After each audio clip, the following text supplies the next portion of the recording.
Looks fair to me. Well,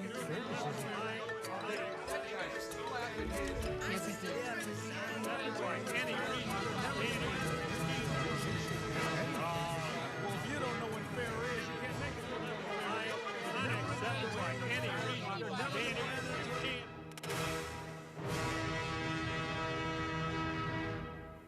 Donnybrook is made possible by the support of the Betsy and Thomas Patterson Foundation and the members of 9PBS.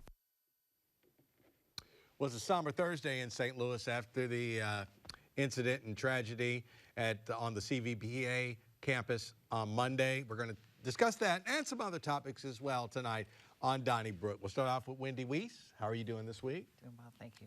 Okay. Bill McClellan. They look exactly Joe Holleman sitting in for Bill McClellan from the Post-Dispatch. A founder, Ray Hartmann, and Jason Rosenbaum. Back with us again, a third time, right? Three's a charm, right? There we go. Well, I'll start off by saying on Monday morning, I was going to text my daughter, Bryson, who is a teacher at Premier Charter School, and she texted me first and said, like, Dad, we're on lockdown.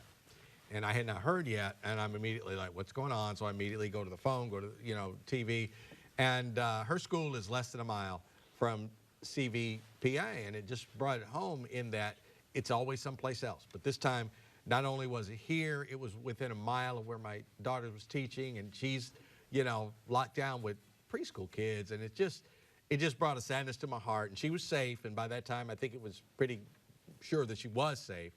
But, let's just go around the table and your thoughts on when you heard and what your first thought was. And Joe, I'll start with you. Well, I was actually on eastbound 44 heading into the office about 10 after 9 minutes after it had happened. Saw about 5 police cars flying west on 44 to the McCree-Kings Highway exit to get off to go to Old Southwest High School. And, being a police reporter for many years, I didn't really get that. A lot of times 3 or 4 cars will respond to an accident or what have you. I didn't go more than a quarter mile. Another 5 cars are flying. So I called in and said, hey, there's got to be something going on out my way.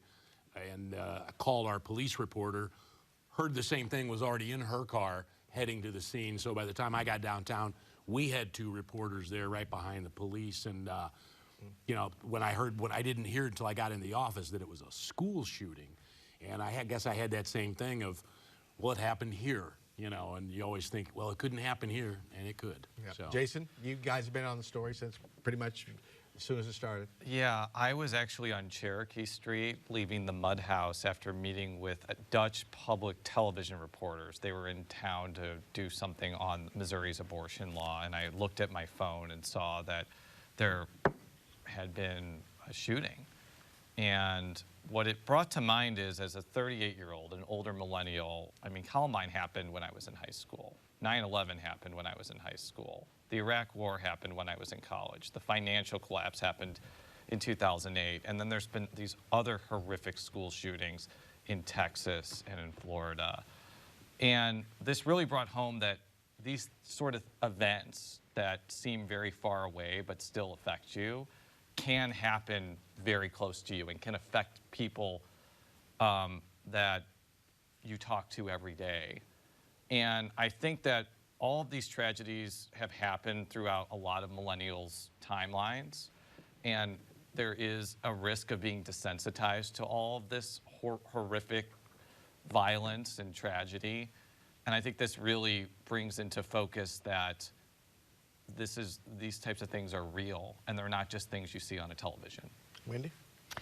I was sitting in the office at the radio station, and I was listening to McGraw sort of doing a blow-by-blow description of everything that was happening, and I just had the strangest reaction, like you guys. It was that sort of surreal suspension where time was just sort of standing still, and I kept thinking, this is a mistake. This is a mistake. It's being maybe over-reported. This is not going to be a big thing, and as everything became known, I was just like everybody else. That reality, feeling like somebody is shaking you, from by your shoulder saying, yeah, it does happen in your backyard. So. I was just home working, and it was, came across, and it was just, I think the parental numbness you get if you're, which, I don't know what else to say. And obviously the fact that it's close to home, it affects you a little. But it really, that part of it, thinking about, well, this is what St. Louis needs. This is great, because we have enough problems in this, But obviously the main concern is with, without much facts, this hoping and praying it wasn't how many, you just didn't know what it was. Exactly. And I have trouble watching the accounts of it. I just do all of them, and not just this one, whether it's Uvalde or whatever. I agree with that. I just have trouble watching it, and that isn't, I just do. And I know this for a fact. A lot of reporters who are covering the story are going through a really difficult time. This is a traumatic event, and I would just say to my journalistic colleagues that there is a time when you need to take time away from this job and take stock of your mental health. If I would have done that more when I was covering Ferguson, I think I would have been a lot better off. So not that sometimes we can, because journalism can be all-consuming, but just something I want to mention for sure. Okay, and one thing I definitely want to point out, you mentioned the police. Heroic. Showed how to be done, did not care about themselves, were there to save everybody in that school. It turned out that they did just that. And there's just nothing, there's no amount of thanks you can give to those individuals that entered that building, confronted the assailant, and took care of the problem. And we can say what we want to about the police, and we might have some problem here, some problem there, but that's their duty, and they did it. And just thank you, thank you. It reminded me of when I interviewed someone from the St. Louis area who was in the World Trade Center in 9/11, and I said, "What do you remember as you were doing it?" He said one of the things that he remembered that struck him was as he finally made it to the ground floor and was running out of the building. He said, here were these cops and firefighters running in. And I thought, how do you do that? Thank God that there were police officers who did run in that building. It's awful as it is, and it could have been so much worse. So a big thank you to the St. Louis Police Department for going in like they did. And staff followed every procedural rule apparently, and that helped. And just drills, and they did it right. You can't, when something like this happens, who knows how it's going to turn out. But I think we do have proof positive that all those drills and all those training and all that love for kids that staffs have and parents have, I'm getting a little bit choked up. Yeah. I mean, it saved lives. And it just saved lives. And what really stuck out with me, obviously, I agree, and you think about what a contrast it was to Uvalde, for example, and just amazing work on everybody's part. But that teacher, yes, that absolutely. teacher, yes. I'm sorry, Nancy Kruska. Yeah, I didn't name pronounce. All I could say to her, is what a legacy she will. We're all going to die sometime, and no one.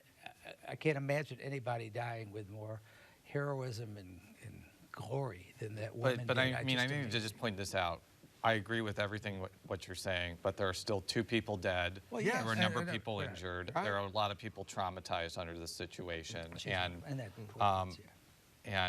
that's why it's such. I think that's why this whole situation, I think, undesensitizes people, because once you know that, and then you know that people are really hurting, it makes you feel something a little bit different than something that's far away. Absolutely. Well, that's the mental health aspect. And Wendy, that's what's being discussed right now, in many circles around our region. And not reportedly, but I guess it's factual, the shooter's family tried to get him mental health resources to him. They watched over him. Interim Police Chief Sack was saying about, they did everything they could, but it wasn't enough. So how do we match up taking someone maybe off the street or doing more than just saying like, hey, are you okay? Getting him away from hurting himself, or in this case, hurting others. And that's the $64,000 question, and I have not heard any constructive answers to this point, because as you said, and this is why I think it has, at least from a personal standpoint, and I don't know if anybody else is processing it this way, this has been one of the hardest, and not just because it was in our backyard, but because his family did everything that we're told families should do.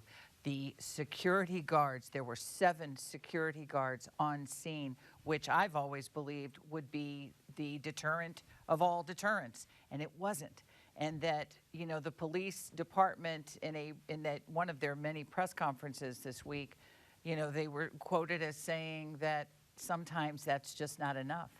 And I don't know if it's just in a free and open society. And yes, obviously there is the gun component here, but even that is not simple. You know, that is complex in this particular case. So it's just a very frustrating moment because his family did everything. These were not distant, unaware parents. This was a family that had done everything they should do. And I think that the other complexity writ large, not in this situation, is that not everybody who has a mental health diagnosis or has a developmental disability is prone to violence. So when we talk about we should be keeping guns out of hands of people with mental illness, we clearly need to be specific about people that are violent towards others or maybe a harm to themselves. Because I've heard a lot of disability advocates push back against this rhetoric that we need to focus on mental health, which brings up this implicit idea that people with mental health diagnoses are inherently dangerous by default. They can clearly be in certain situations like this one, but I think we got to be careful when we talk about mental health and guns not to paint everybody with a broad brush. I agree with that. And I also say, I wish we were talking, I mean, and I understand that reporting's been good, talking about this family, and that's where the story goes forward. But at the same time, we're not talking so much about the family of that little girl that died and the kids that are wounded. It's the nature of the business.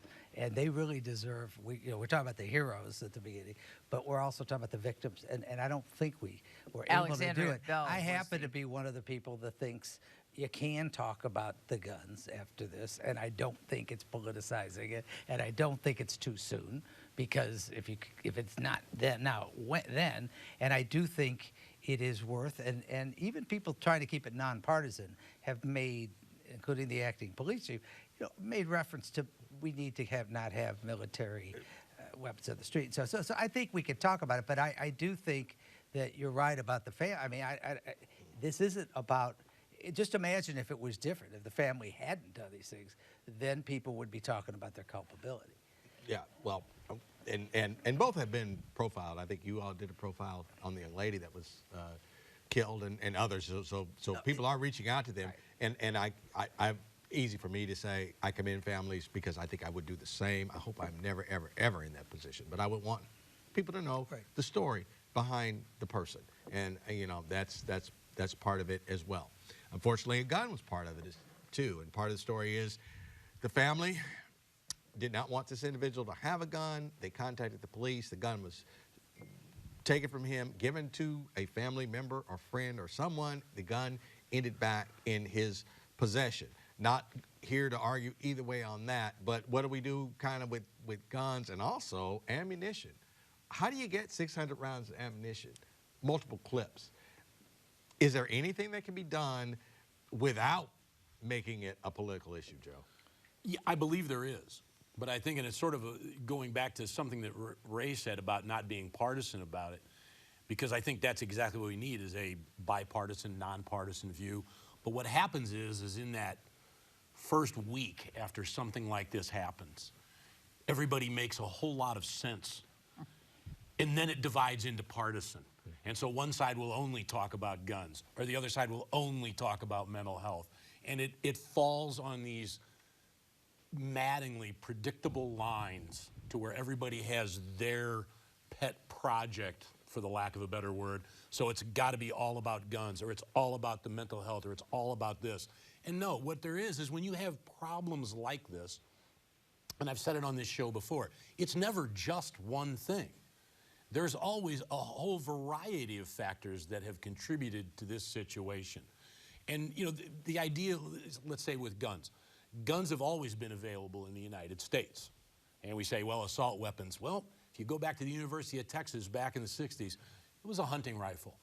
What we need to look at is what has happened to where human life has become devalued for a lot of people. And I don't know how else to put it. Is that somehow it's more acceptable, and that's not even the right word, but it happens with an alarming frequency. And it's not just because guns are more available. There's a variety of factors that have went into it, and we need to look at all of those. You know, should we have had parental warnings on video games? I don't know. I'm not saying yes or no, but let's talk about it. Let's talk about a variety of things instead of picking our one little pet project and saying this will solve all the problems, because it won't. I think specifically with this issue, it could bring up the question about whether Missouri should have a so-called red flag law, which would there'd be a judicial proceeding about whether somebody is a threat to themselves or others, and then that way you could get the gun out of their hands. Missouri doesn't have one of those, and you know, initially, especially after Uvalde, like there was some talk about that in the Missouri legislature, because they're not going to raise the age in Missouri, they're not going to do conceal and carry permits, and they're not going to ban certain types of guns. I think that got a lot of pushback because there were scenarios of what if this is abused, what if you have a domestic dispute and somebody uses it to disarm somebody so they can attack their partner. But I think that's worth a discussion, because at least in this instance, from the facts that we have right now, there was a red flag law. Maybe they could have gotten the gun out of this person's hand. I thought there was, and I'm not sure, but I thought there were red flag laws in Illinois, in your home state of Illinois. Are there? Because I thought the Highland Park shooter had been red flagged, or certainly in Parkland, Florida, Nicholas Cruz was red flagged. The FBI had something on him, but didn't have the manpower, the resources to track him down. It's impossible for me to wrap my head around the fact that each and every one of these circumstances involves a young man between the ages of X and Y, and we still refuse to think or even consider raising the age limit of these weapons, where you can acquire one of these weapons. That I'll never understand. Well, I think it's the simplest thing to say, which I've been saying a lot of people believe, is we should not have military weapons of war in the hands of civilians, full stop. Now, and we banned assault weapons in 1994 for 10 years. There was a sunset on it, and the numbers were stark. That they studied the mass shootings of 6 or more people. Columbine was 96. I understand that. No, it wasn't.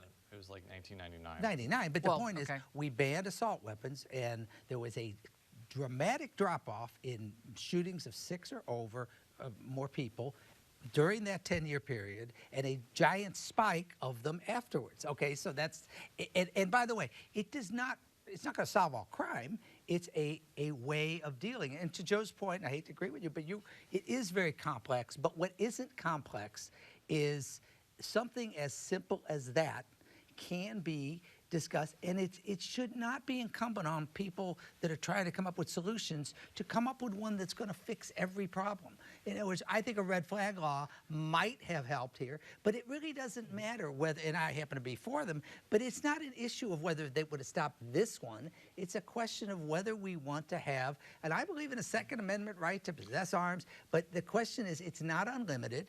And so I think that's a discussion that needs to be had about military weaponry. That's okay. We're going to discuss mental health and the trauma on next up on the next show. We have a representative from St. Louis Public Schools, a parent, and a mental health official. So please stick around with us, because we've got a lot more to discuss on that. And before we move on, I just want to say one thing, something I noted at the Wednesday press conference. Interim Police Chief Sack had handwritten notes. He was not handed a prepared speech. And what he presented to us was handwritten. I saw it when he was standing behind. And I mean, it's personal. And I think we're all feeling it. And I know he is too. And I like I said, once again, I want to commend the police. I want to commend him, because you could tell that was personal. So we have an election coming up. And the St. Louis Post-Dispatch has endorsed Mr. Mantovani, the new Republican. And they say we don't endorse I know, Republicans. right? What is going on down there? We've gone crazy. so Jason, does it make any difference? I think it's depending on whether you think newspaper editorials endorsing candidates mean anything. I mean, I kind of think it doesn't. I mean, I used to work for the Columbia Daily Tribune, and a lot of people thought that getting Hank Waters III's endorsement was the magic ticket to winning, and sometimes it was and sometimes it wasn't.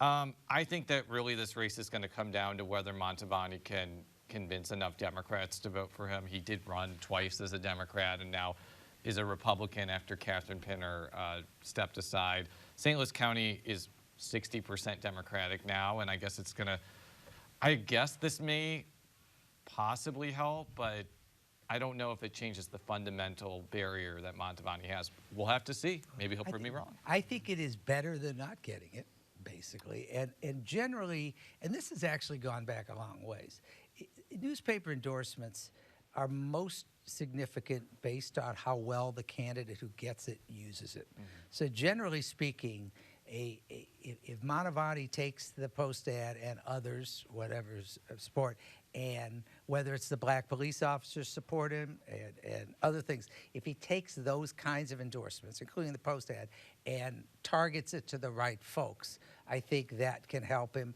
I think you're right. He's got to win independents and Democrats, obviously. I think it's interesting they're running digitally. They're running MAGA Mantovani ads, which are really, I mean, I understand it's part of the game, but they're a little bit over the top, I think. Well, and I happen to think it's a nonpartisan.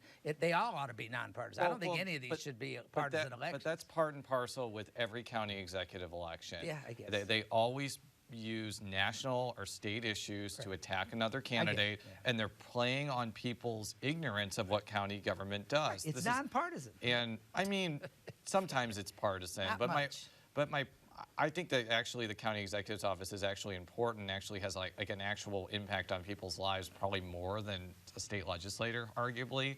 But that doesn't mean that strategy doesn't work. That's why Steve Stenger won in 2014, because he brought up a bunch of irrelevant issues to county government to attack Rick Stream because he had a voting record. It works, and that's why people keep doing it. I would say that this is unique in that you can take pictures of Trump 2024, flags flying, and underneath that is a Mantovani for county executive sign.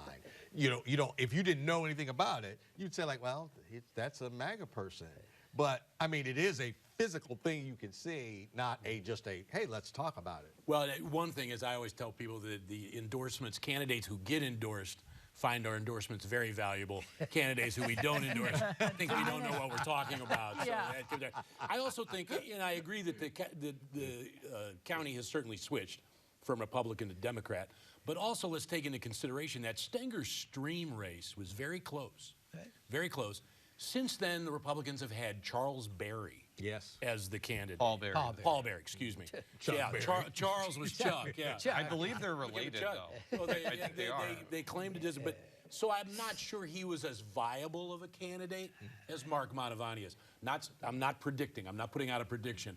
I'm just thinking that looking at the easy paths that Page has had or whatever running against Paul Berry might not be indicative of what's going to happen this Have time. we seen any Page television spots? That's what I was Because talking have about. not. Yeah, I have MAGA. seen a lot of MAGA Mantovani spots. I thought you said digital. Well, I think it was I've seen some Page. I see some general Page TV ads, and I'm assuming in the last week or two they'll both go negative on each other. I mean, they're debating on, and I think that means that both of the candidates are taking this pretty seriously. Well, yeah, and I happen to think that, as I said, the issues, and this goes for the city too, not many cities and counties still do this with partisan elections, and I don't think it defines it. And I've said before, there's 4 Democrats on the county council, and only 2 of them have been voting with Sam Page, and a MAGA Republican who he's friends with, Ernie Tracus, has voted with him more than the 2 African-American Democrats.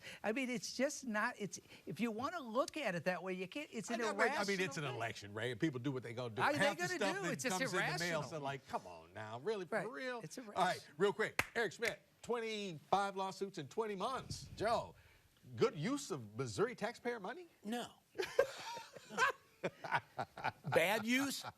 Maybe. But, you know, the thing is, though, is the article that I read from Associated Press that talked about that. I will say that the headline, of course, from Missouri was how many he had filed against the Biden administration. Yeah. Correct. 25 in 20 months. Mm-hmm.